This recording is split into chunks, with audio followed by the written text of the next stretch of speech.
Bismillahirrahmanirrahim.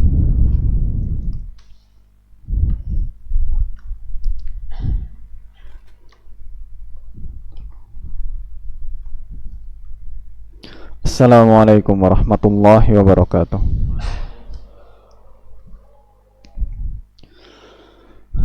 Alhamdulillahi rabbil alamin. Hamdan katsiran thayyiban mubarakan fih kama yuhibbu rabbuna wa yardah.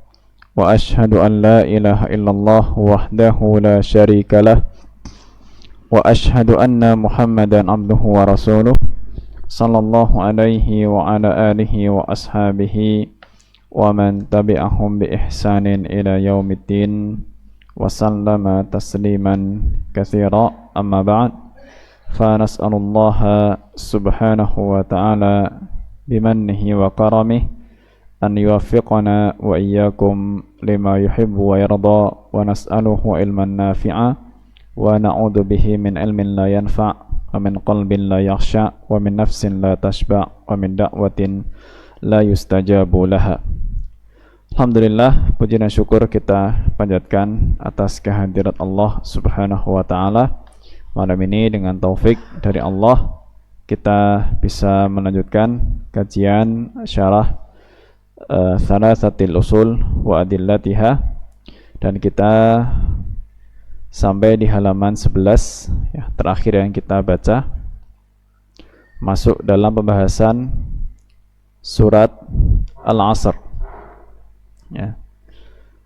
Surat Al-Asr sebagai dalil untuk 4 permasalahan yang sudah dibahas sebelumnya ya. Dalil wajibnya mencari ilmu, dalil wajibnya mengamalkan ilmu, dalil wajibnya mendakwahkan ilmu ya, dan dalil wajibnya bersabar di dalam ilmu ya. Sebelum kita baca rincian ayat per ayat dari surat Al-Asr, terakhir kemarin ya, 2 pekan yang lalu berarti ya, pertemuan kita itu dibahas bagaimana sisi pendalilan dari surat Al-Asr ya, sisi pendalilan dari surat Al-Asr atas wajibnya 4 perkara tersebut ya. Jadi kadang ini sisi yang memang tidak banyak difahami oleh orang yang tidak belajar agama atau nggak belajar secara khusus ya. Karena sebetulnya kita kalau belajar agama dengan dalil itu seharusnya paham sisi pendalilannya dari mana gitu ya. Kita mengatakan ini wajib ya, dalilnya apa ini ya. Kemudian dari mana kita tahu wajibnya ya, seperti yang pernah disinggung ya. Mungkin kita tahu dalil tapi kita nggak tahu bagaimana cara pengambilan kesimpulannya dari dalil tersebut ya, untuk mengatakan bahwa ini wajib ya. Kita tahu dalil ini kita tahu suatu perkara hukumnya sunnah ya, dalilnya apa mungkin tahu juga ya. Tapi kalau suruh mengaitkan, bagaimana kok dari dalil ini kita mengatakan sunnah ya. Nah, kemarin dari surat Al-Asr ini ya, ringkasnya awalnya kita fahami bahwa kita itu diperintahkan oleh Allah Subhanahu wa ta'ala untuk menyelamatkan diri ya, untuk menyelamatkan diri dari berbagai macam kerugian. Karena Allah Subhanahu wa ta'ala akan melarang kita untuk menceburkan diri ke dalam kebinasaan. Wala tulqu biaidikum ila tahlukah. Jangan bawa diri-diri kalian itu kepada kehancuran ya. Maka secara umum kita faham kalau kita diperintahkan oleh Allah Subhanahu wa ta'ala untuk menghindari berbagai macam kerusakan, berbagai macam kerugian. Dan kerugian itu adalah hukum asalnya manusia. Ya. Dan tidaklah selamat dari kerugian, kerusakan itu kecuali orang-orang yang memiliki 4 sifat yang disebutkan dalam surat Al-Asr. Ya. Kita wajib untuk menyelamatkan diri dan tidaklah selamat kecuali dengan 4 sifat. Ya. Kita wajib menyelamatkan diri dan tidaklah bisa selamat kecuali dengan 4 sifat. Maka 4 sifat itulah menjadi sifat wajib untuk kita, ya, karena kita diwajibkan untuk menyelamatkan diri. Ya, ringkasnya seperti itu. Ya, kita wajib menyelamatkan diri, ya, dan tidaklah selamat kecuali dengan 4 sifat. Ya, maka untuk bisa menunaikan kewajiban selamat, ya, mau tidak mau harus bersifat dengan 4 yang sudah disebutkan dalam surat Al-Asr. Ya. Disinilah para ulama menyebutkan sebuah kaedah, ya, umum, bunyinya ma la yatimul wajibu illa bihi fahuwa wajibun. Ya. Ma la yatimul wajibu illa bihi fahuwa wajibun. Ya. Jadi suatu perkara, Anda terjemahkan bebas, ya, suatu perkara yang menjadi perantara, ya, suatu perkara yang menjadi perantara untuk tertunaikannya suatu kewajiban, ya. Ulangi, ya, itu belum titik loh, ya, belum titik, ulangi dulu. Suatu perkara yang menjadi perantara untuk tertunaikannya kewajiban, ya, maka perkara itu hukumnya wajib. Ya, maka perkara itu hukumnya wajib. Ma la yatimul wajibu illa bihi fahuwa wajib. Suatu perkara yang menjadi perantara untuk tertunaikannya kewajiban, maka perkara itu hukumnya wajib. Ya. Maka kita nggak bisa menunaikan kewajiban untuk selamat kecuali dengan 4 perkara tadi. Ya, perkara itu maka hukumnya menjadi wajib. Itu wasilahnya. Ya, itu wasilahnya.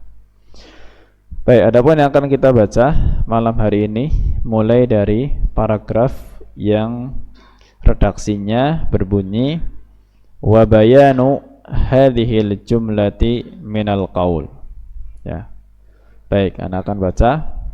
Qala asy-syarih waffaqahullahu ta'ala wa bayanu hadhil jumlati minal qauli anna Allaha aqsama fi sadri surati bil asri wa huwa fi asahhil aqwali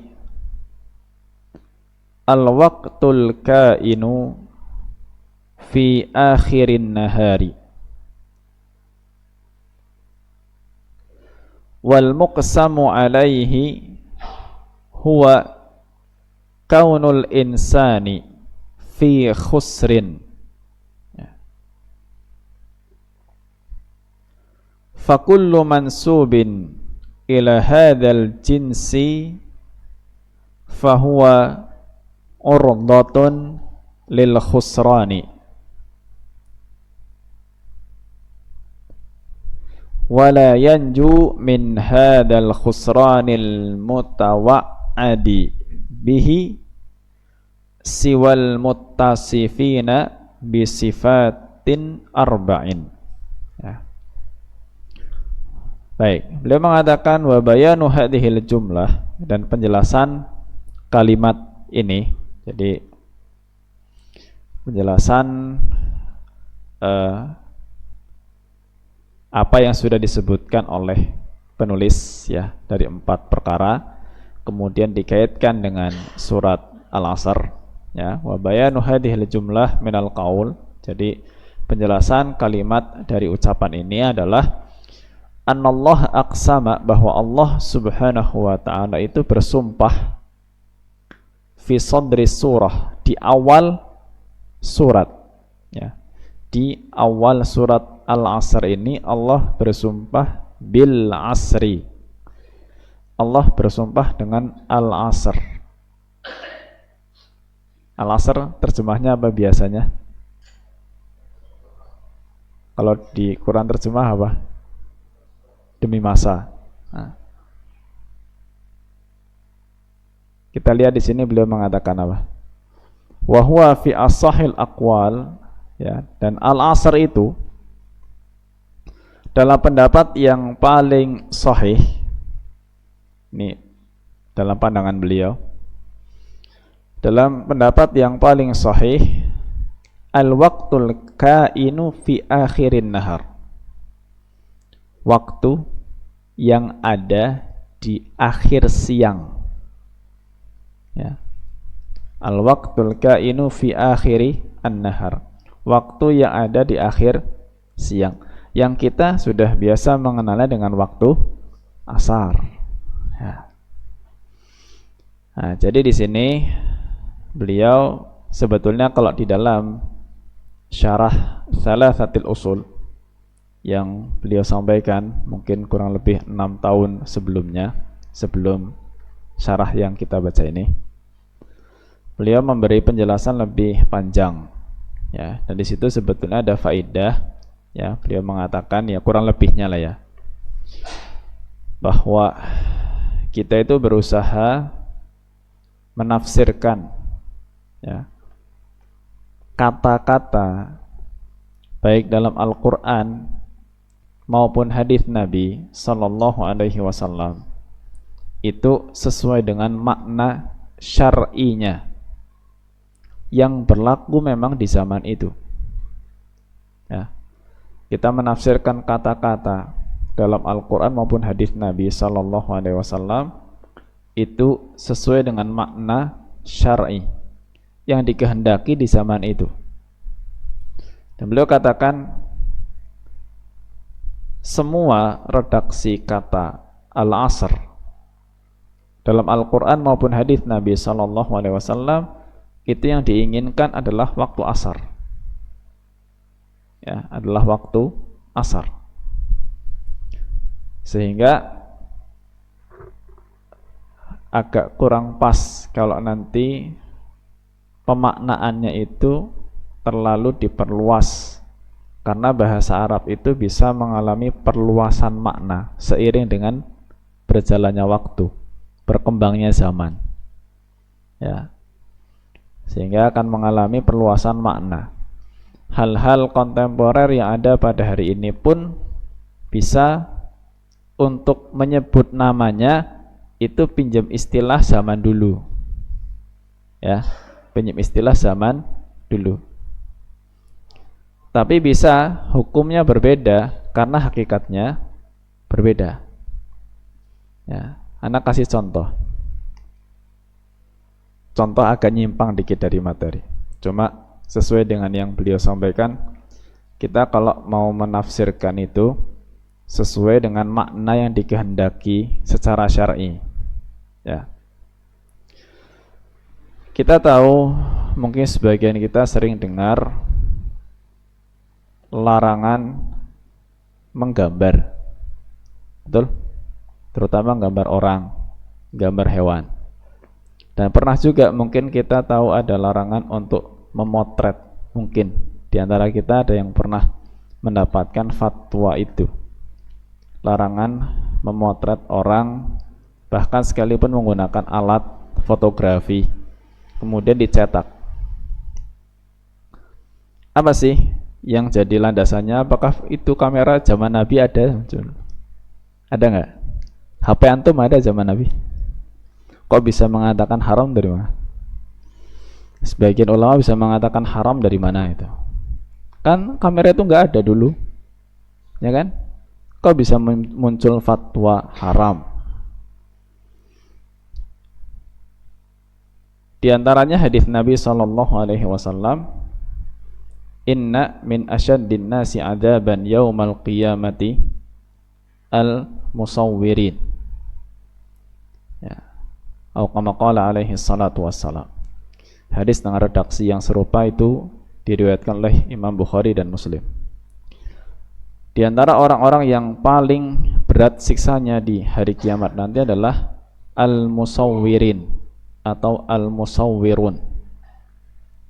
Yang kita kalau menerjemahkan kata sawwara yusawwiru al-musawwirun itu orang yang gambar. Ya, orang yang menggambar. Padahal kata sawwara yusawwiru dulu yang dikehendaki dengan kata itu adalah matung. Bikin patung. Ya. Bikin patung. Makanya kalau bikin patung, Allahu a'lam bissawab, sebatas yang Anda ketahui patung orang ya. Orang, hewan gitu. Itu enggak ada selisih pendapat. Enggak boleh. Ya. Tapi kemudian semakin ke sini kata sawwara yusawwiru itu maknanya berkembang. Dipakailah kata itu untuk orang yang motret. Kalau sekarang Ana membuka HP Ana, kamera, ya, kemudian Ana potret antum, berarti Ana sedang usawwir. Ana lagi gambar apa motret? Motret. Ya kan? Berarti kata sawwara yusawwiru punya perluasan makna sampai hari ini kan? Yang dulu aslinya cuma matung, terus berkembang jadi gambar 2 dimensi, ya kan? Sampai akhirnya sekarang motret. Ya. Makanya bisa matung itu nggak boleh disepakati, kalau motret nggak bolehnya nggak disepakati. Ya. Muncul ijtihad, ada yang mengatakan boleh, ada yang mengatakan tidak boleh. Yang seperti itu dimaklumi jelas, ya. Karena hakikat yang ada dalam hadis itu dulu tidak dikehendaki makna yang ada pada hari ini, ya kan? Nah, gitu. Sehingga di sini apa faedahnya? Kalau seandainya terjadi hal-hal seperti itu, contohnya, ya, perluasan makna dari sebuah istilah dalam bahasa Arab, ya, yang kemudian ulama itu berijtihad untuk menyimpulkan hukumnya, ya, maka kalaulah terjadi selisih pendapat di dalamnya, ya, itu bukan berarti ditegakkan di dalamnya masalah amar ma'ruf nahi mungkar, ya. Sekarang kalau misalkan masih ada di antara saudara-saudara kita yang anti dengan potret, ya, anti dengan foto, nggak mau difoto babar belas, ya, dia mungkin masih mengatakan, ana pernah menghadiri sebuah walimah, ya, kemudian salah satu ustadz yang saat itu diminta untuk memberi sambutan dari wakil mempelai putri, ya, wakil mempelai putri diminta untuk memberikan sambutan. Sebelum dia sambutan dengan tegas, saya mohon kepada seluruh hadirin yang ada di ruangan ini untuk tidak memotret saya, karena memotret hukumnya haram. Ya, itu saya dengar langsung itu, karena saya termasuk hadirin di situ, termasuk tamu undangan. Ya, di satu sisi ucapan itu dihormati, karena itu pendapat yang beliau pegang. Dan para hadirin juga jangan nekat-nekat kalau sudah diminta supaya tidak motret, ya. Namun di sisi lain, dalam redaksi kata haram itu perlu ditambah, ya, supaya tidak terkesan bahwa hal itu sesuatu yang disepakati oleh para ulama, ya. Setidaknya mengatakan mungkin karena saya secara pribadi saat ini mengikuti pendapat ulama yang mengatakan bahwa memotret itu haram. Karena beda, kalau matung jelas kita akan katakan haram, satu kata. Ya. Tapi yang sekarang ada, ya, itu berbeda. Ya. Kita diminta untuk saling menghormati, bukan untuk saling mengingkari. Nah, kalau matung ya kita berusaha untuk mengingkari, kalau bisa. Ya. Ini sekedar faedah, ya, dimana bahasa Arab itu memang bisa mengalami perluasan makna, ya. Makanya bisa hukum yang dahulu dengan yang sekarang itu akhirnya mengalami perbedaan juga, ya. Dulu ada hukum yang disepakati, sekarang enggak, gitu, ya, karena makna yang dulu dengan makna yang sekarang juga berbeda, ya. Baik, ana lanjutkan.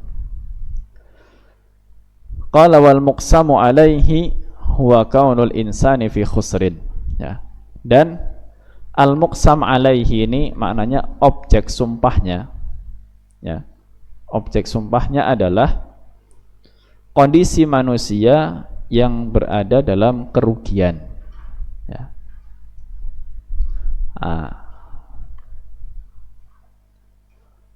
Anak kasih faedah bahasa, ya. Antum kan pegang kitab, ya. Banyak yang pegang kitab. Jadi kalau baca nanti bisa paham. Jadi dalam sumpah itu ada istilahnya muqsam bihi, ya, muqsam bihi. Ada namanya muqsam alaihi, ya, muqsam alaihi. Kalau muqsam bihi, ya, itu berarti sesuatu yang dijadikan sumpah, ya, sesuatu yang dijadikan sumpah.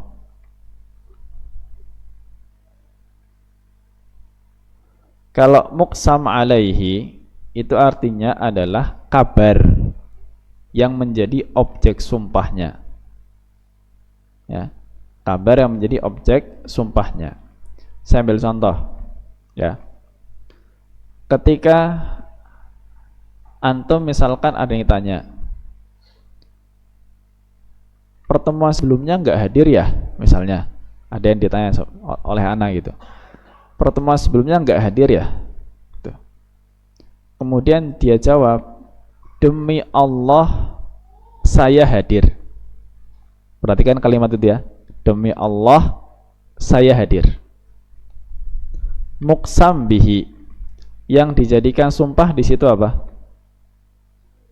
Saya hadir atau Allah? Allah. Itu muqsam bihi, karena dia bersumpah dengan Allah. Apa yang dia sumpah dengannya itu muqsam bihi, ya. Adapun muqsam alaihi, saya hadir, itu kabarnya, ya, yang dia kabarkan itu, ya. Ada muqsam bihi, ada muqsam alaihi. Muqsam bihi itu sesuatu yang dia jadikan sumpah. Dengan apa dia bersumpah? Ya, itu muqsam bihi. Demi Allah berarti sumpahnya dengan Allah. Kan di sini Allah bersumpah dengan waktu asar, berarti muqsam bihinya adalah waktu asar. Muqsam alaihi, kabarnya, kabar yang ingin Allah sampaikan kepada kita. Apa itu? Kondisi manusia rugi, ya. Ya, karena yang sudah belajar nahwu kadang-kadang itu iskal kalau ketemu huruf jar. Muqsam bihi sama muqsam alaihi itu udah beda. Ada bihi, ada ala, ya kan? Ya. Kalau yang belum belajar nahwu, insyaallah bermanfaat, ya. Baik, fakullu mansubin ila hadzal jinsi, maka semua yang dinisbatkan kepada jenis ini, jenis manusia maksudnya, ya, fahuwa urdatun lil khusran, ya, maka dia berpotensi untuk rugi. Manusia semuanya berpotensi untuk rugi.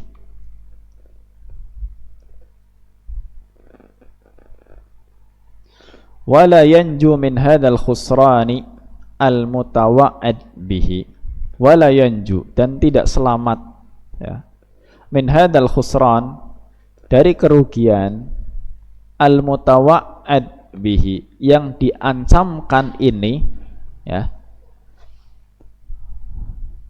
siwal muttasifina, kecuali orang-orang yang memiliki sifat bisifatin arba, dengan sifat yang 4. Nah, maka disebutkan satu persatu.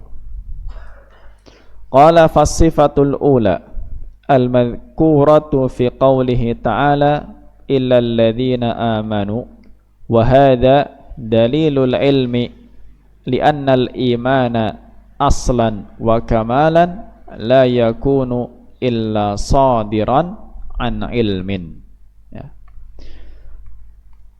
Sifat yang pertama, sifatul ula, sifat yang pertama, al-madhkur, yang disebutkan al-madhkurah fi qawlihi ta'ala, dalam firman Allah ta'ala, illal ladzina amanu, kecuali orang-orang yang beriman. Oke. Berarti sifat pertama untuk selamat dari kerugian itu adalah iman. Maka disebutkan wahada dalilul ilmi, ini dalil untuk ilmu, dalil wajibnya cari ilmu. Ya. Apa kaitannya perintah apa kaitannya sifat iman yang disebutkan dalam surat Al-Asr dengan wajibnya cari ilmu? Nah, di situ disebutkan sifat pertama untuk selamat dari kerugian adalah beriman. Tapi kemudian penulis menyebutkan ini wajibnya, menunjukkan wajibnya untuk cari ilmu. Dijelaskan oleh pensyarah li'annal imana aslan wa kamalan, karena iman baik pondasi maupun kesempurnaannya, ya, baik pondasi maupun kesempurnaannya, la yakunu illa sadiran an ilmin, tidak mungkin terwujud, la yakun, ya, illa sadiran an ilmin, kecuali berasal dari ilmu. Ya. Jadi orang beriman dan bisa meningkat imannya terus sampai sempurna, itu pasti butuh ilmu. Ya. Nggak bisa kita ingin imannya bertambah tapi nggak cari ilmu, nggak bisa seperti itu. Ya. Antum kalau kepengen imannya naik terus, ya belajarnya terus. Ya. Kalau belajarnya mandek, imannya mandek. Ya. Maka insya Allah ya, antum akan dapati orang yang belajar terus. Ya. Belajar terus. Misalkan belajar sejak usia muda, 20 tahun misalnya. Kalau dia belajar terus, usia 30 tahunnya nanti pasti berbeda dengan usia 20 tahunnya. Kondisi imannya. Terus nanti usia 40 tahunnya berbeda dengan usia 30 tahunnya. Dan itu akan semakin memunculkan ketenangan dalam hidup. Ya. Beda, ya, orang yang berilmu dalam menghadapi masalah pasti beda sama yang nggak berilmu. Ya. Pokoknya kalau sudah ketemu orang yang stres, depresi, nah itu udah ngalamat orang ngaji. Ya, yang ngaji insya Allah kan nggak seperti itu. Ya, ya minimal mumet lah ya, tapi orang tekan depresi. Minimal mumet itu pun kan masih bisa ditahan mumetnya, ya kan? Nah. Tapi semakin berilmu, insya Allah mumetnya semakin berkurang. Ya, akan seperti itu. Ya. Karena dia semakin tahu sebetulnya hidup itu apa sih, ya, dan bagaimana dia berinteraksi dengan Allah Subhanahu wa ta'ala, bagaimana dia menghadapi takdir Allah Subhanahu wa ta'ala. Itu semuanya modalnya ilmu. Ya. Ya, mau menghadapi ujian, ya, kan ada situasi-situasi di mana kita itu merasakan panik, ya. Ya. Situasi merasakan panik. Insya Allah kalau ilmunya tinggi, imannya tinggi, panik itu nggak ada. Ya. Kepanikan itu kan muncul ketika seseorang itu sudah membayangkan sesuatu yang buruk terjadi, panik, ya. Bahkan sudah membayangkan itu hampir pasti terjadi, ya. Padahal kalau kita kembalikan kepada Allah Subhanahu wa taala, ada nggak takdir yang Allah sebut, afwan ya, ada nggak sesuatu yang dinisbatkan kepada Allah menjadi buruk? Nggak ada. Kita sering dengar misalkan, ajaban li amril mu'min, inna amrahu kullahu khairun, wa laysa dzaka li ahadin illa lil mu'min, dalam hadis riwayat Muslim. Ajaib perkaranya seorang mukmin. Semua perkaranya baik. Semua perkaranya baik. Dan itu tidak didapatkan kecuali oleh seorang mukmin. In asabathu sarra'u syakara fakana khairan lahu, wa in asabathu dharra'u sabara fakana khairan lahu. Kalau diberikan kenikmatan, kebahagiaan, dia bersyukur, itulah kebaikan. Kalau diberi musibah, kemudian dia sabar, itulah kebaikan. Berarti mau apapun takdir dari Allah Subhanahu wa taala, hakikatnya tidak ada yang jelek, nggak ada yang buruk, semuanya baik. Yakin nggak masalahnya kita? Kalau yakin, apapun yang terjadi, kenapa harus panik? Toh pasti baik, kan? Pasti baik. Kita udah berusaha semaksimal mungkin, apapun yang terjadi nanti pasti baik buat kita, nggak mungkin jelek, ya. Sekalipun itu wujudnya di hadapan kita adalah sebuah kegagalan yang besar, dan kita nggak usah panik juga, ya, karena kegagalan yang besar itu sudah takdir Allah, dan kalau kita mukmin itu pasti baik. Kenapa kita harus khawatir kalau kita gagal, ya? Kalau anaknya ujian nasional pada panik apa enggak ini? Sing duwe anak SD, SMP, SMA kelas 3 arep ujian nasional, sing panik anaknya apa wong tuane? Kenapa harus panik? Ya, orang tuanya khawatir enggak lulus. Ya, kita berusaha kan menyekolahkan anak, menasehati supaya belajar, menyemangati, bahkan mungkin ada yang les sana, ngeles sini, ngundang guru. Oke, itu upaya.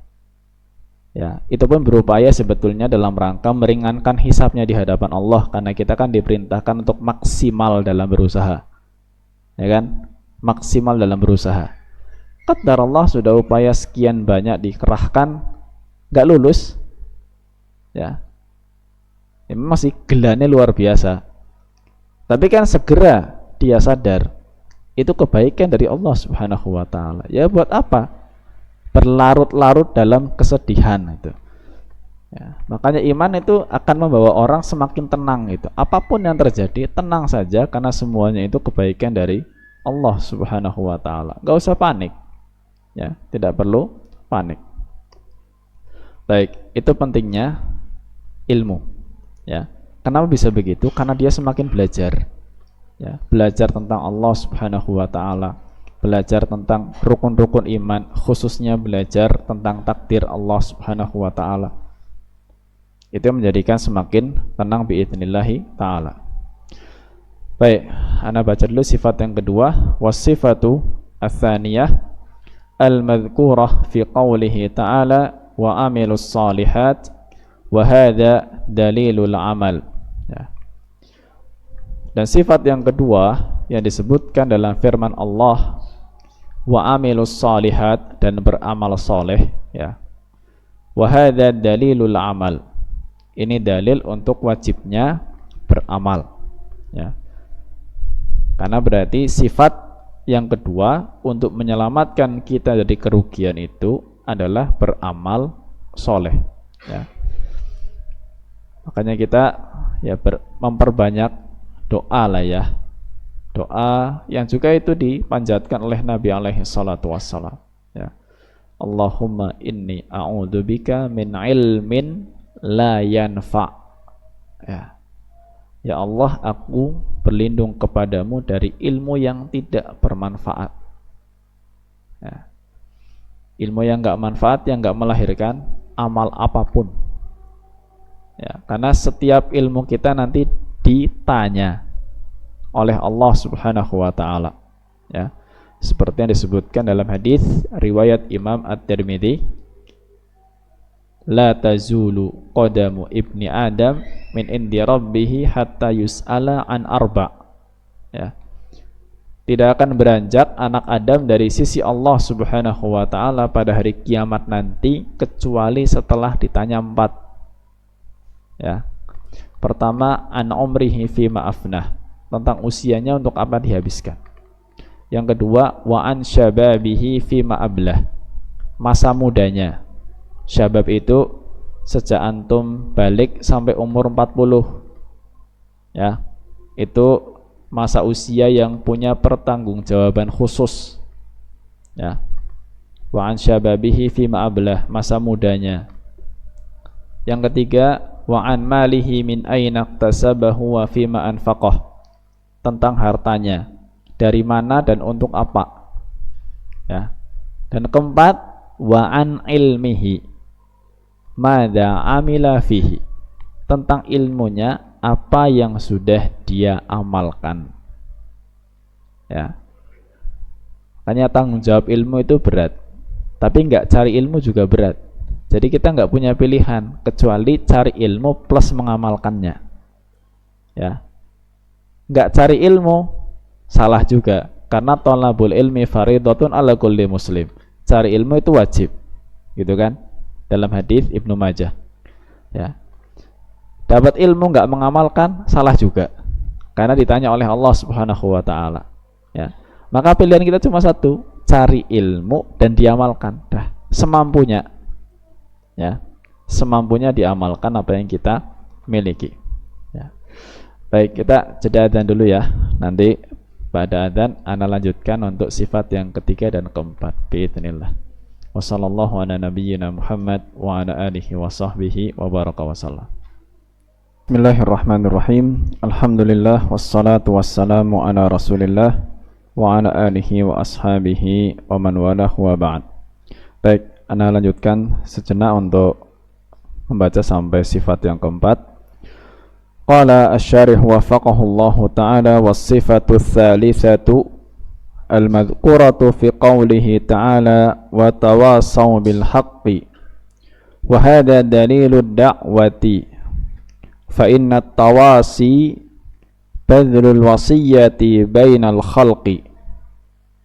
Ulangi, fa inna at-tawasi badlul wasiyyati bainal khalqi bi an ya'mura ba'duhum ba'dan bil ma'ruf wa yanha ba'duhum ba'dan 'anil munkar wa hadhihi hiya haqiqatud da'wati ilallah. Ya. Sifat yang ketiga yang disebutkan dalam firman Allah Ta'ala wa tawasaw bil haqqi, ya, saling berwasiat dalam kebenaran atau dengan kebenaran. Wa hadza dalilud dakwah, ya. Ini dalil tentang wajibnya untuk dakwah. Ya. Jadi yang mau selamat harus dakwah. Ya, tapi kan dakwah tidak harus jadi ustadz. Ya. Apa sih intinya dakwah? Dijelaskan di sini. Fa inna tawasi badlul wasiyati bainal khalqi. Karena tawasi yang disebutkan dalam ayat itu saling berwasiat, maknanya adalah berwasiat di antara hamba, ya, menebar wasiat di antara hamba. Wasiatnya apa? Wasiatnya adalah bi an ya'mura ba'duhum ba'd bil ma'ruf, ya, mentahkan satu dengan yang lain untuk mengerjakan yang ma'ruf, ya, memerintahkan satu dengan yang lain untuk mengerjakan yang ma'ruf. Wa yanha ba'duhum ba'dan 'anil munkar, dan mencegah antara yang satu dengan yang lain dari perbuatan yang mungkar. Wa hadhihi hiya haqiqatud da'wati ilallah. Maka inilah sebetulnya hakikat dakwah kepada Allah. Ya, dakwah itu intinya di dalamnya adalah amar ma'ruf nahi mungkar. Ya. Dan masing-masing kita punya kewajiban sesuai dengan kadar kemampuan. Ya, sesuai dengan kadar kemampuan. Ya. Amar ma'ruf nahi mungkar kan tidak selamanya di mimbar. Ya. Tidak selamanya di majelis ta'lim. Amar ma'ruf nahi mungkar sembunyi-sembunyi juga bisa. Ya. Jadi intinya sesuai yang disebutkan oleh Nabi alaihi salatu wassalam dalam hadis riwayat Imam Muslim, man ra'a minkum munkaran falyughayyirhu biyadihi. Barang siapa melihat kemungkaran, maka rubahlah dengan tangannya. Kalau punya kuasa. Ya. Kuasa itu enggak mesti jadi pemerintah. Ya, kadang antum orang tua kan punya kuasa terhadap anaknya, suami punya kuasa terhadap istrinya, ya. Anaknya mungkin melakukan kemungkaran, cegah dengan apa? Nggak kasih uang jajan. Nah, itu namanya mencegah dengan tangan. Antum punya kuasa kan? Nah, istrinya belanja terus, ya belanja sih bukan mungkar ya. Belanja bukan mungkar. Cuma kalau akhirnya mungkin yang dibeli hal-hal yang haram misalnya apalah gitu ya. Untuk mencegah kemungkaran, kurangi uang belanjanya. Itu namanya mencegah dengan tangan. Ya kan? Mencegah dengan tangan. Ya. Tapi anak tegaskan ya, belanja aslinya bukan kemungkaran ya. Nah, mungkin kalau boros itu mungkin ya, karena innal mubadzirina kanu ikhwanas syayatin. Ya, kalau yang boros-boros itu nanti jadi saudara-saudaranya setan. Nah. Kalau nggak mampu dengan tangan, fa illam yastati fa bilisani. Nggak mampu dengan tangan maka dengan lisannya. Ya. Fa illam yastati fa biqalbihi, enggak mampu dengan tangan, enggak mampu dengan lisannya maka dengan hatinya. Mengingkari kemungkaran dengan hati itu adanya perasaan benci. Ya. Kadang suka ditanya, mengingkari dengan hati itu bagaimana? Pertama, jelas muncul perasaan benci terhadap kemungkaran tersebut. Ya. Kebencian itulah sebetulnya wujud dari mengingkari dengan hati. Ya. Kalau kebencian itu bisa melahirkan perbuatan yang lebih tinggi lagi, itu lebih baik. Ya. Kadang orang benci ya, tapi dia nggak bisa ngapa-ngapain. Ya. Melihat kemungkaran di sekelilingnya, sebelum minta ampun. Ngomong nggak bisa. Ya. Ya itu sudah mending lah. Ya. Kalau mampu bicara, dia nggak bicara, dia dosa. Kalau memang nggak mampu, dia nggak dosa. Minimal kebencian dalam hati itu cukup. Kalau memang tidak mampu bicara, ya. Dan ingat, itu pun kata Nabi alaihi salatu wasallam, wa dzalika at'aful iman. Itu sudah selemah-lemahnya iman. Jadi dari 3 tingkatan tadi, mencegah kemungkaran dengan tangan, dengan lisan, dengan hati. Yang dengan hati ini adalah yang paling rendah. Ya, yang paling rendah. Maka semuanya punya kewajiban untuk amar ma'ruf nahi mungkar sesuai dengan kemampuan. Ya, sesuai dengan kemampuan. Kemudian wasifatur rabi'ah, sifat yang keempat, al-madhkurah fi qawlihi ta'ala wa tawasaw bis sabri. Wahada dalilus sabri.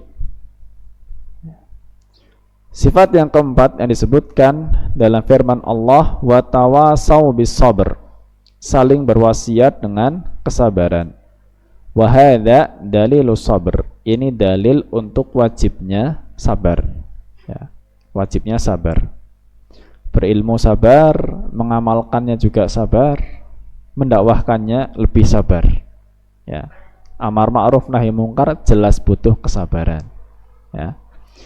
Dan Anda mengingatkan sabda Nabi sallallahu alaihi wasallam yang diriwayatkan oleh Imam Al-Bukhari, wa man tasabbara yusabbirhullah wa ma u'tiya ahadun ata'an khairan wa awsa' minas sabr. Wa man tasabbar, barang siapa yang berlatih untuk sabar. Ya, tasabbar, latihan sabar. yusabbirhullah, maka Allah akan menyabarkannya, menjadikan dia hamba yang sabar. Ya. Wa ma u'tiya ahadun ata'an, dan tidak ada ya pemberian khairan wa ausa, pemberian yang lebih baik dan lebih luas minas sabri, daripada sabar. Jadi karunia Allah Subhanahu wa taala termasuk yang paling luas dan paling afdal yang diberikan kepada hambanya itu adalah karunia untuk bisa sabar, taufik untuk sabar. Ya, sabar itu masya Allah, ya kan? Kadang-kadang bocah rewel be wong tuanya harus sabar, Bob. Nah, hanya anak rewel saja kadang-kadang orang tuanya nggak sabar, marah-marah, gitu kan? Nah, jadi sabar itu diminta, ya. Makanya di Quran ada doa buat minta sabar kan? Rabbana afrigh alaina sabron. Rabbana afrigh alaina sabron. Ya Allah, curahkan kepada kami kesabaran. Nah, itu minta sabar. Ya. Orang-orang yang temperamental sangat penting doa seperti itu, biar nggak bolak-balik marah. Ya. Minta diberi taufik supaya sabar. Nah, akhir di sini dikatakan fasuratul madhkuratu jami'atun lil khisalil arba allati tahsulu bihan najatu fahiya ma'a wajazati alfadhiha wafiyatun fi bayani ma yu'maru bihin nasu litahsilin najati minal khusran. Fasurah al-madhkurah, ya, maka surat yang disebutkan, ya, surat Al-Asr ini jami'atun, ini sudah mencakup lil khisalil arba, untuk 4 sifat, ya, allati tahsulu bihan najah, ya, yang dihasilkan dengannya keselamatan. Jadi 4 sifat yang menjadi sebab keselamatan. Fahiya ma'awajazati al-fadhiha, wahia, dan surat ini ma'awajazati al-fadhiha, dengan begitu ringkas redaksinya. Al-Asr kan cuma 3 ayat, ya kan? Dengan ringkasnya redaksi surat ini, wafiyatun, cukup, ya, sudah cukup, fi bayani ma yu'maru bihin nas, untuk menjelaskan apa yang diperintahkan bagi manusia. Ya. Intinya di situ. Litahsilin najati minal khusran, untuk mendapatkan keselamatan dari kerugian. Ya. Maka di sini sebagian ulama sebutkan, ya, kita itu tidak hanya kalau kepengen selamat, ya, dunia dan akhirat, tidak hanya diperintah untuk jadi orang soleh, tapi kita diperintah untuk jadi orang muslih. Ya. 4 sifat tadi, ayat pertama, sifat pertama sama sifat kedua, iman dan amal soleh, cari ilmu dan beramal, itu untuk jadi orang soleh. Ya. Soleh itu iman, amal, soleh, jadi orang soleh. Tapi sifat ketiga dan keempat itu untuk jadi orang muslih. Soleh itu berarti memperbaiki diri sendiri. Muslih itu memperbaiki orang lain. Kita nggak hanya diperintahkan untuk memperbaiki diri sendiri. Kita nggak hanya diperintahkan untuk menyempurnakan iman dan amalan sendiri, tapi kita juga diperintahkan untuk memperbaiki orang lain untuk menjadi sempurna seperti kita, kalau kita sudah berupaya. Ya. Makanya suatu wilayah, ya, yang di situ ada orang solehnya, ya, suatu wilayah yang di situ ada orang solehnya, itu belum jadi jaminan selamat dari azabnya Allah ketika di situ banyak orang bermaksiat. Ya. Allah berfirman dalam surat Al-Anfal ayat 25, wattaqu fitnatan la tusibannal ladzina zalamu minkum khassah. Ya. Takutlah terhadap fitnah, musibah yang tidak hanya menimpa orang-orang zalim saja. Ya, musibahnya tidak hanya menimpa orang zalim, yang soleh pun bisa kena. Ketika yang soleh tidak muslih, solehnya untuk diri sendiri saja. Ya, tapi lain cerita ketika Allah Subhanahu wa taala mengabarkan dalam surat Hud ayat ke-117. Ya. Allah berfirman, "Wa ma kana rabbuka liyuhlikal qura bidzulmin wa ahluha muslihun." Ya. Dan Rabbmu itu tidak akan membinasakan suatu tempat, suatu wilayah, suatu negeri, ya, karena kezaliman yang terjadi di situ, sedangkan penduduknya masih ada yang muslihun, masih ada yang memperbaiki, ya. Makanya hilangnya amar ma'ruf nahi mungkar itu sebab azab. Selagi masih ada yang amar ma'ruf nahi mungkar, itulah sebab penjagaan dari Allah Subhanahu wa taala, ya. Makanya perintah untuk kita itu enggak hanya untuk jadi orang soleh, tapi muslih, ya, untuk memperbaiki semuanya. Allah taala a'lam bissawab. Ini yang bisa kita bahas di kesempatan malam hari ini. Semoga Allah berkahi dan Allah berikan manfaat. Kurang lebihnya mohon maaf. Wassallallahu ala nabiyyina Muhammad wa ala alihi wa sahbihi wa baraka wa sallam. Wa akhiru da'wana anil hamdulillahi rabbil alamin. Subhanakallahumma bihamdika asyhadu an la ilaha illa anta astaghfiruka wa atubu ilaik. Assalamualaikum warahmatullahi wabarakatuh.